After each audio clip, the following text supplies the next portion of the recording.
కొంతమంది బుద్ధి మంచోడి బుద్ధి మాంసం దగ్గరని స్తోత్రం. కొంతమంది బుద్ధి కొన్ని ప్రతికూలతల్లో బయటపడిద్ది.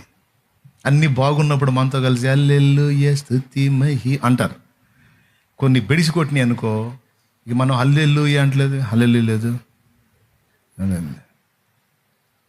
ఏం సిస్టరు ఏం చేశాడు, ఏం ఒరిగింది, వద్దులే.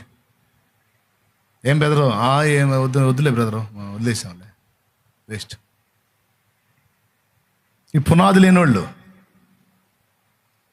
యేసు ప్రభుని స్పష్టంగా తెలుసుకోనోళ్ళు, వాళ్ళని చూసి వీళ్ళని చూసి వచ్చి కూర్చున్నోళ్ళు, అరే నేను నమ్ముతున్నాను, వెళ్తున్నాను, ఆయన ఎవరు, ఏంది, ఏం చేశాడు, ఆయనని ఎంతవరకు నేను ఫాలో అవ్వాలి, దేన్ని బట్టి నేను ఆయన హత్తుకోవాలి. ఇందాక చెల్లి చెప్పింది, ఏం చేశాడమ్మా యేసు ప్రభు నీ కోసం అంటే ప్రాణం పెట్టి తిరిగి లేచాడు అన్నయ్య అంది. మరి అప్పులు తీరకపోతే అయినా సరే యేసును వదలను, సమస్యలు తీరు అయినా సరే యేసు ప్రభుని వదిలిపెట్టి, ఎందుకంటే అలాంటి ప్రేమమూర్తి నాకు ఇంకొకడు లేడు. నేను పాపినై ఉండగానే నన్ను ప్రేమించి ప్రాణం పెట్టాడు, నిత్య నరకం నుంచి నన్ను కాపాడాడు. ఇంత చేసినోడు భూమి మీద సమస్యలు తీర్చడా? తీర్చకపోతే తీర్చకపోనే. ఇంత చేసినోడు తీరుస్తాడు. ప్రాణమే ఇచ్చినోడు, ప్రాణం ఇచ్చినంతగా నన్ను ప్రేమించినోడు నా సమస్యల్ని తీసివేయడా? తీసేస్తాడు. తీసివేయకుండా ఉంచుతున్నాడు అంటే నేను అనుభవించే శ్రమల వల్ల కూడా నాకేదో మేలే ఉంది కానీ కీడు లేదు.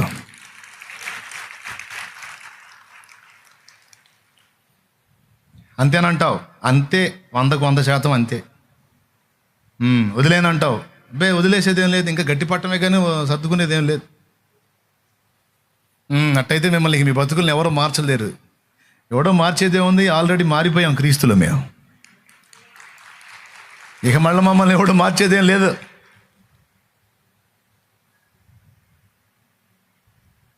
పునాది మీద కట్టబడాలి, అది సత్యమైన పునాది అయి ఉండాలి.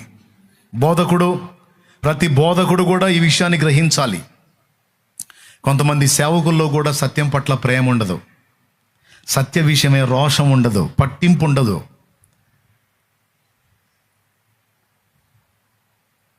మళ్ళా నేను పెద్ద పాస్టర్ అంటాడు.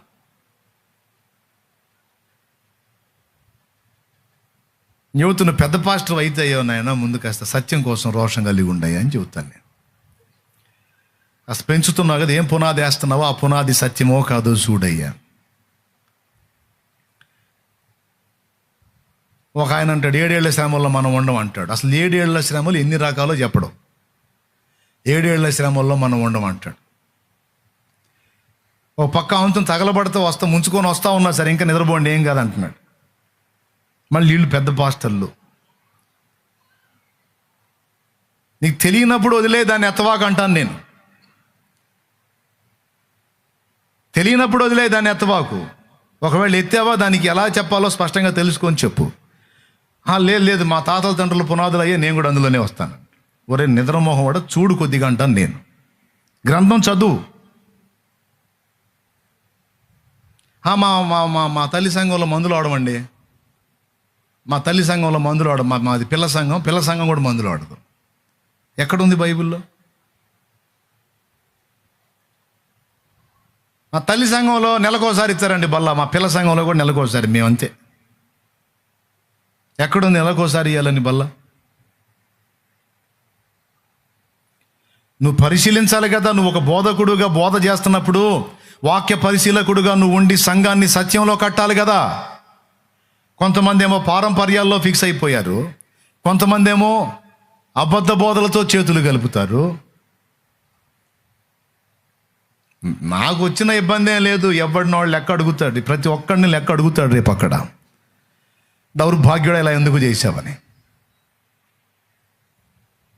నేను చెబుతున్నాను పచ్చిగా, సత్యమును నమ్మక దుర్నీతి యందు అభిలాష గల పాస్టర్ అయినా, విశ్వాస అయినా, పరిచారకులైన, సేవకురాలైన, ప్రవక్త అయినా సరే, సత్యమును నమ్మక దుర్నీతి యందు అభిలాష గల హవ్వ లాంటి బుద్ధోళ్ళందరికీ కూడా, ఈ మెతక బుద్ధోళ్ళందరికీ కూడా అబద్ధమును నువ్వు నమ్మటానికి మోసం చేసే శక్తి నీ దగ్గరకు వచ్చిద్ది, నిన్ను హత్తుకుంటుంది. జాగ్రత్త.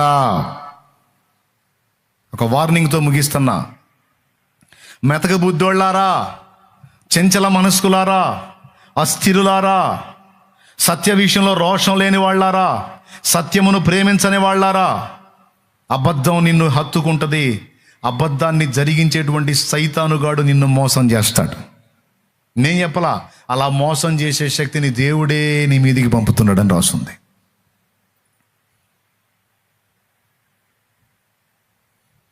ఎవరికి ఏది ఇష్టమైతే అది వచ్చింది.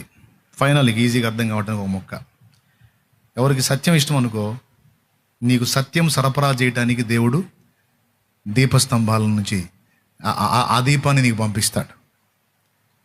సత్యాన్ని ప్రేమించే వాళ్ళకి సత్యం దొరుకుతుంది. సత్యమును ప్రేమించక, మళ్ళీ ఒక్కసారి ఆ వచనం చదవండి. సత్యమును ప్రేమించక దుర్నీతి యందు అభిలాష గలవారందరూ శిక్షా విధి పొందినట్లు. చదువు ఒక్కసారి అందరు చదువుకోండి కళ్ళు తెరిసి. ఇందుచేత సత్యమును నమ్మక దుర్నీతి యందు అభిలాష గల వారందరూ శిక్షలో పాలు పొందాలట, శిక్ష పొందాలట. అది దేవుని నిర్ణయం. నా సత్యమును ద్వేషించారు, సత్య సంబంధుల్ని ద్వేషించారు, సత్య సంబంధుల్ని తృణీకరించారు, ఎగతాళి చేశారు, ఎండగట్టారు. కాబట్టి అబద్ధాన్ని నమ్మటానికి, మోసం చేసే శక్తిని నేనే మీకు పంపుతున్నా, అనుభవించండి. ఖచ్చితంగా శిక్షలో పాలు పొందుతారంటాడు. అబద్ధమును నమ్మునట్లు మోసము చేయు శక్తిని దేవుడు మీదకి పంపుతున్నాడు. అది అది అది దాని చేతిలో పడకుండా తప్పించుకోవాలి. ఎవరు తప్పించుకుంటారు? మంచి మనస్సాక్షి కలిగి సత్యమును ప్రేమించే హృదయం కలిగిన వారందరూ సేవ్ అవుతారు. వారి మీదికి పంపబడదు, వారి మీదికి పంపబడదు. సత్య ప్రేమికుల మీదికి పంపబడదు. అబద్ధాన్ని ప్రేమిస్తారు చూడు, వాళ్ళకి వచ్చింది. ఎంతమందికి అర్థమైందో నాకు తెలియదు, కానీ పాస్టర్లకి విశ్వాసులకి గుండెలు పగిలే మాట అది. దేవుడు పంపటం ఏందండి? పంపుతాడంతే. దేవుడే పంపుతాడు, అనుమతిస్తాడు. రెండవది, సత్యమును అడ్డగించే వాళ్ళనే దేవుడు శరీర క్రియలకు అప్పగిస్తాడట. అంటే పెద్ద అంశం ఇది. మరి మీకు సరుకుందో లేదని నేను ముగింపులోకి వచ్చి పూసేసా. బైబిల్ చెప్పి చూపించేది అది కూడా. ఎంతమంది ఇంట్రెస్ట్గా ఉన్నారు? ఎంతమందికి రోషం ఉంది? గెట్టోళ్ళే. చూపిస్తా, అది కూడా చూపిస్తుంది. మీ పని అయిపోయిందేమో అని నేను సర్దుకున్నాలే. రోమాపత్రిక 1వ అధ్యాయము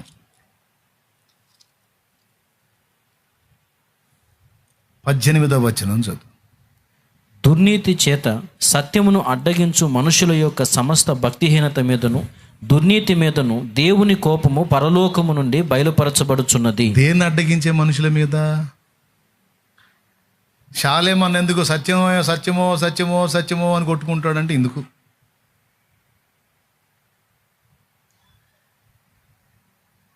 ఎందుకు మనకు సత్యం విషయాలు అంత సీరియస్? ఏది పడితే అది మనం నమ్మటానికి వీల్లేదు. దాని సత్యమే మనకు తెలియాలి, వాక్య సారాంశ సత్యమే మనం గ్రహించాలని ఎందుకు అంత పట్టుబడతానంటే, సత్యమే క్రీస్తు గనుక. నేనే మార్గమును అంటే ఏంది? సత్యమే క్రీస్తు గనుక. వాక్యమే క్రీస్తు అనుకో, నీ వాక్యము సత్యము అన్నాడు యోహాను సువార్త 17వ అధ్యాయంలో ప్రభు ప్రార్థనలో. 17 చూడు.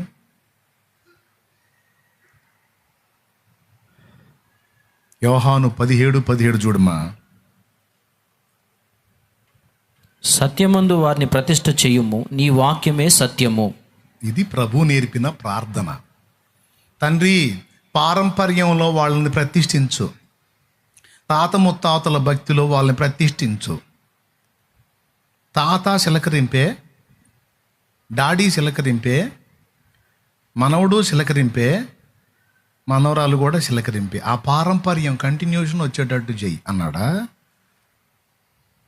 చిలకరింపు సత్యమా, ముంచుట బాప్తిస్మము సత్యమా?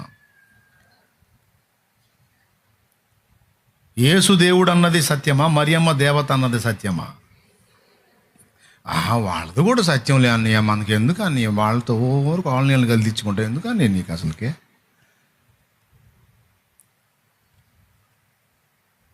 వాక్యానుసార క్రమం సత్యమా? అన్య సంబంధమైన ఆచార వ్యవహారాలని సంఘములోనికి రప్పించుట సత్యమా?